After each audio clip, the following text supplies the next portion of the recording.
अरे प्रभु को गिन गिन के गालियां देता था शिशुपाल। ये जब शिशुपाल प्रकट हुआ तो बुआ का ही लड़का था, 4 भुजाएं थी। तो इसके जन्म उत्सव के समय फिर श्री कृष्ण बलराम जी भी गए हुए थे। तो आचार्य ने जन्म कुंडली उस समय बाची कि महावीर होगा, ऐसा ऐसा सब वर्णन करते रहे और कहा ये उन्हीं के हाथ से मारा जाएगा जिसकी गोद में डालने पर इसकी 2 भुजाएं हट जाएंगी। तो वहां जितने आए हुए थे रिश्ते नातेदार, समाज के श्रेष्ठ श्रेष्ठ जन, सबकी गोद में शिशुपाल को, और जे भी भगवान श्री कृष्ण की गोद में डाले 2 भुजाएं गिर गई। रो करके उनकी बुआ ने कहा कि मैं भिक्षा मांगती हूं कि मेरे बालक की आपके हाथ से हत्या नहीं होनी चाहिए, तो उनका 100 अपराध क्षमा करता हूं। तो उन्होंने सोचा 100 अपराध काहे को करेगा, का 100 अपराध तक मैं इसे बिल्कुल कोई दंड नहीं दूंगा, वचन देता हूं। ये जब से तोतली वाली बोलना शुरू किया तब से भगवान को गालियां देना शुरू किया था। इसका स्वभाव ही ये वैर, पूरा ऐसा वैर, भगवान को गालियां देता था। जिस समय सब धर्मात्माओं राजाओं की सभा भरी हुई थी और भगवान श्री कृष्ण की अग्र पूजा हुई, सब तो सह गए, शिशुपाल खड़ा हो गया और ऐसे कटु वचन बोले, महाभारत में लिखा, हमने स्वाध्याय में पढ़ा था, ऐसे कटु वचन बोले कि कोई भी नाराज हो जाएगा उससे। तो पहले भीमसेन खड़े हुए और कहा कि अपने बड़ों का सम्मान करना सीख, चूंकि भाई ही लगता है, जैसे कुंती बुआ ऐसे भगवान की वो बुआ का दूसरा है, ये लड़का है, सम्मान करना सीख। अगर तू ऐसे ही बोलता रहा तो यही मैं तेरा गला काट दूंगा। ऐसे कहा बैठ जा ब्रकोदर, बहुत खाने वाला, तू क्या मेरे से लड़ेगा। भगवान ने भी इशारा कर दिया। जब देखा कि ये बोलता ही चला, भीष्म जी खड़े हुए और भीष्म जी ने कहा मैं श्री कृष्ण के चरण आसक्ति चित्त वाला हूं, अगर अब एक भी शब्द यहां बोला इसने तो मैं किसी की नहीं सुनूंगा, इसको नष्ट कर दूंगा। और दोनों सभाओं के सर पर पैर रखता हूं, जो श्री कृष्ण का विरोध करे उसके लिए मैं पर्याप्त हूं। भगवान ने कहा चुप रहो, शांत रहो, सबको बैठा ला। वो गिनती शुरू किए थे, 98, 99 का शिशुपाल सावधान, जो तुम्हारी माता को वचन दिया था बस एक शब्द रह गया है, आगे मुझे दोषी कोई न ठहराए। 100 तक क्षमा करने की बात कही थी। जे ही, वो तो रुकने वाला थोड़ी था, जे ही आगे बोला सुदर्शन जी के द्वारा उसका वो परम उद्धार हुआ जो बड़े बड़े ऋषि मुनियों के लिए बड़ा दुर्लभ पद कहा गया है। गोपीजनों ने सौंदर्य माधुर्य निधि भगवान को अपना कांत माना, प्रीतम माना। एक ही वृत्ति, कितनी गजब की वृत्ति गोपीजनों की है कि सब कार्य करते हुए कृष्णाकार वृत्ति है। बेचने दही जा रहे हैं, बोल रहे कोई कृष्ण ले ले, दामोदर ले ले, माधव ले ले।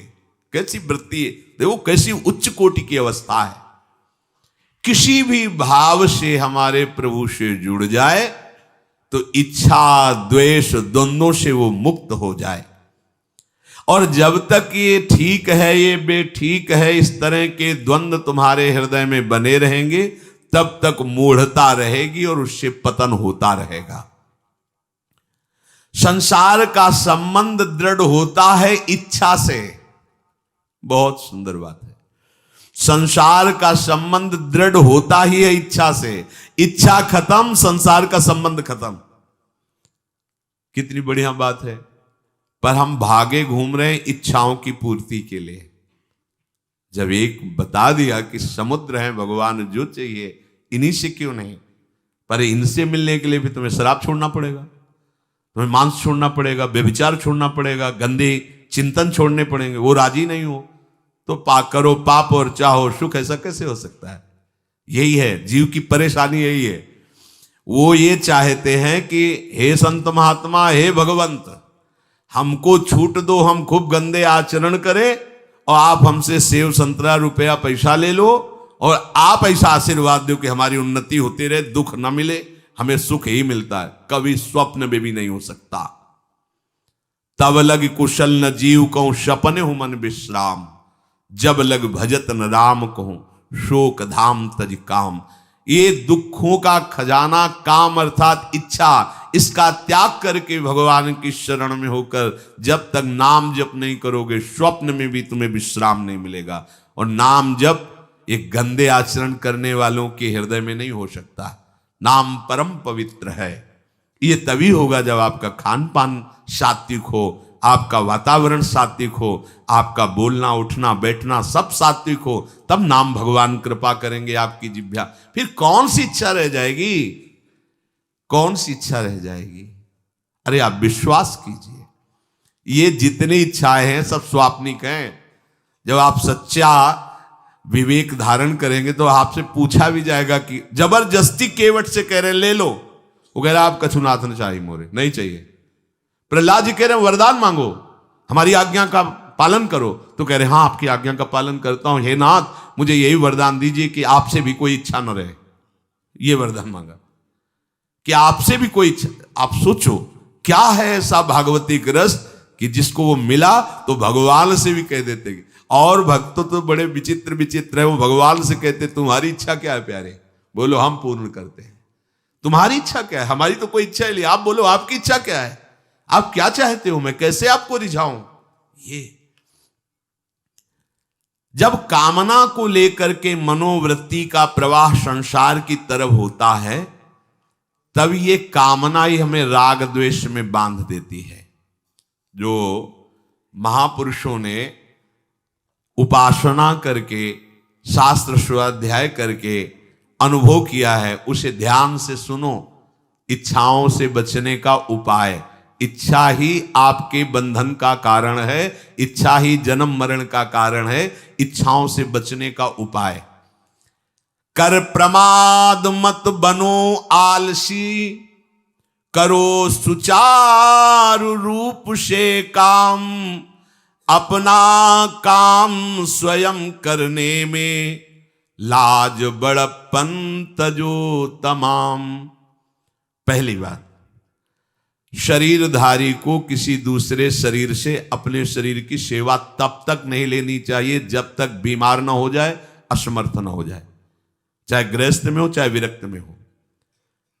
ध्यान दीजिए, आप चाहे आपकी पत्नी हो, पुत्र हो, परिवार हो, आप उनके सेवक हैं, क्योंकि वो सब प्रभु के जन हैं। इस भावना से रहोगे, कभी नाराज नहीं होगे, कभी गुस्सा नहीं आएगा, कभी झगड़ा नहीं होगा। अगर आप अपने को ये माने कि प्रभु मेरे इस रूप में आए हुए हैं, मुझे अपने कर्तव्य का पालन करना है, तो कहीं झगड़ा नहीं हो सकता। तुम जो कर रहे हो तुम्हारा कर्तव्य, हमारा कर्तव्य है कि हम पति पुत्र परिवार आदि जो भी है, ये हमारे भगवान का स्वरूप है। मैं आप समझो वही भगवत साक्षात्कार, पर ऐसा कौन मानता है। अच्छा, साधु वेश में ये जरूर सावधानी रखनी चाहिए, ध्यान देकर सुनिए। जब तक आपका शरीर स्वस्थ है, आप किसी से किसी भी प्रकार की सेवा स्वीकार न करें। भिक्षान्न के सिवा कोई भी सेवा स्वीकार न करें। अपने शरीर की सेवा तब तक करें जब तक आपका शरीर असमर्थ नहीं हो जाता। असमर्थ हो गए तो फिर हरि ही करें आकर स्वयं, या किसी को भेज दें, उनके बस की बात है। देखो माधवदास बाबा की लंगोटी स्वयं श्री ठाकुर जी महाराज धो रहे हैं।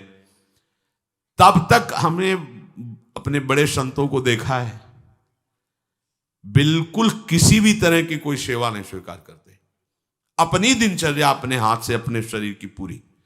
आपको क्या हो गया है, आप भी वैसे ही चलो जैसे गुरुजन चले हैं, भिक्षान्न के सिवा। आप अपनी किसी भी तरह की सेवा किसी से मत करवाइए। आप देखो इच्छाओं का दमन होना शुरू हो जाएगा, यहीं से इच्छाओं का दमन शुरू हो जाता है। आप